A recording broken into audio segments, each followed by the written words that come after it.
Fitur dasar laut. Apa kamu tahu kalau laut itu mempunyai fitur sama halnya dengan teknologi di zaman sekarang?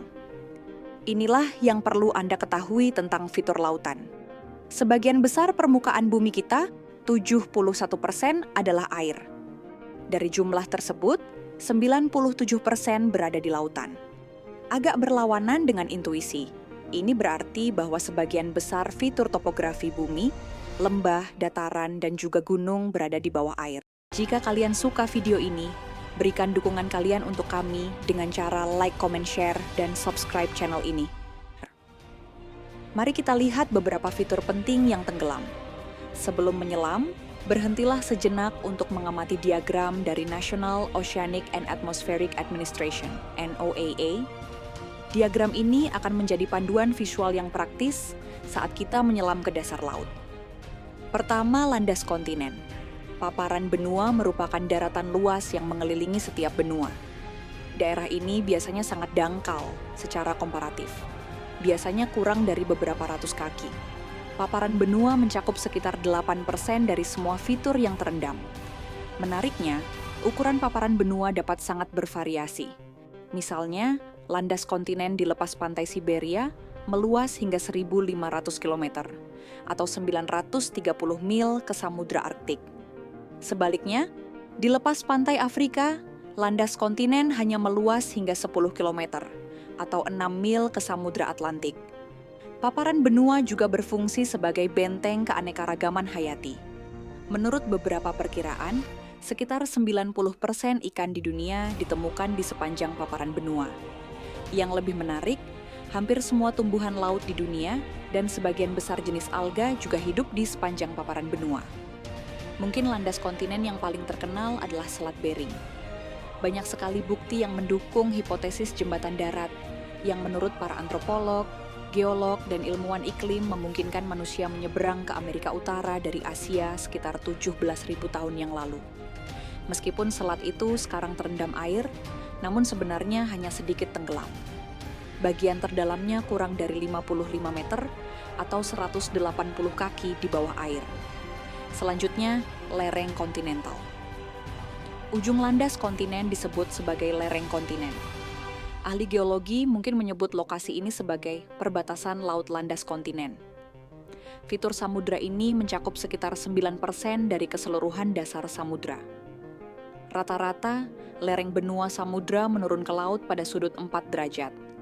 Ini mungkin tidak tampak banyak, tetapi selama 100 km atau 60 mil lereng benua, kedalaman laut akan meningkat hingga 70 km atau 43 mil.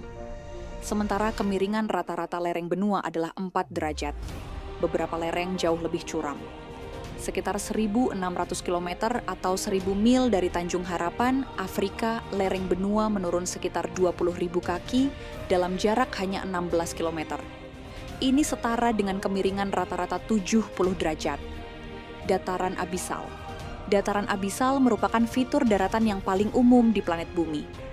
Dataran abisal mencakup setengah dari seluruh dasar samudra. Organisasi Hidrografi Internasional atau IHAO mendefinisikan dataran abisal sebagai wilayah yang luas, datar, landai, atau hampir datar pada kedalaman abisal. Kedalaman jurang sekitar 3.000 sampai 6.000 meter atau 10.000 sampai 20.000. Ketika IHO mengatakan bahwa dataran ini datar, mereka tidak bercanda. Dibandingkan dengan lereng benua yang menurun sekitar 2.800 meter atau 9.000 kaki untuk setiap 1.000 meter, 3.000 kaki. Dataran abisal menurun secara rata-rata kurang dari 1 meter per air meter. Dataran abisal juga merupakan habitat terluas di bumi. Meski begitu, sangat sedikit yang diketahui tentang organisme yang menghuni zona ini. Hal ini terutama disebabkan oleh minimnya sinar matahari yang menembus hingga kedalaman tersebut. Sinar matahari hanya mencapai sekitar 1.000 meter atau 3.000 kaki ke dalam laut.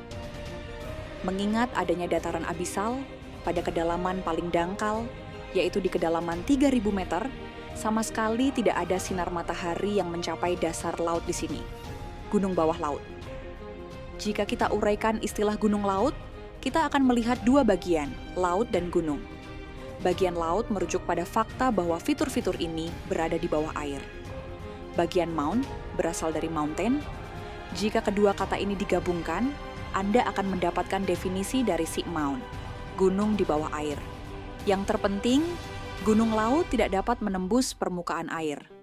Palung laut, jauh di bawah permukaan air, terdapat wilayah dasar laut yang luas dan belum dijelajahi. Palung ngarai bawah laut ini adalah tempat terdalam di lautan. Bahkan, dari permukaan laut, permukaan bumi membentang lebih jauh ke bawah daripada ke atas. Gunung Everest adalah titik tertinggi di bumi. Berdasarkan ketinggiannya adalah 8.848 meter atau 29.029 kaki.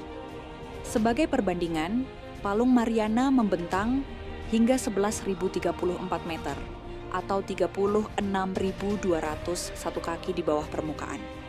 Jika kita menempatkan Gunung Everest di dasar palung, puncaknya akan tetap berada sekitar 1,6 km atau 1 mil di bawah permukaan. Pulau vulkanik. Pulau-pulau vulkanik, menurut definisinya, gunung laut yang muncul ke permukaan air disebut pulau. Di tempat-tempat seperti Hawaii, orang benar-benar dapat melihat proses terbentuknya daratan baru saat lava mendingin saat memasuki lautan. Taman Nasional Gunung Berapi Hawaii adalah contoh utama dari hal ini. Pulau-pulau hanya menempati sebagian kecil dari total wilayah, tetapi jumlahnya sangat banyak. Jumlah pulau di dunia hampir mustahil untuk diperkirakan. Saat ini, estimasi berkisar antara sekitar 5.000 pulau samudra hingga lebih dari 100.000. Angka ini juga berubah seiring waktu geologis. Pulau-pulau cenderung agak tidak stabil, dan seiring dengan berfluktuasinya permukaan air, laut global selama jutaan tahun. Pulau-pulau baru akan muncul sementara pulau-pulau lainnya akan tenggelam. Bagaimana? Apakah kamu ingin mencoba mendatangi pulau-pulau itu? Ataukah kamu berniat ingin mendatangi Palung Mariana?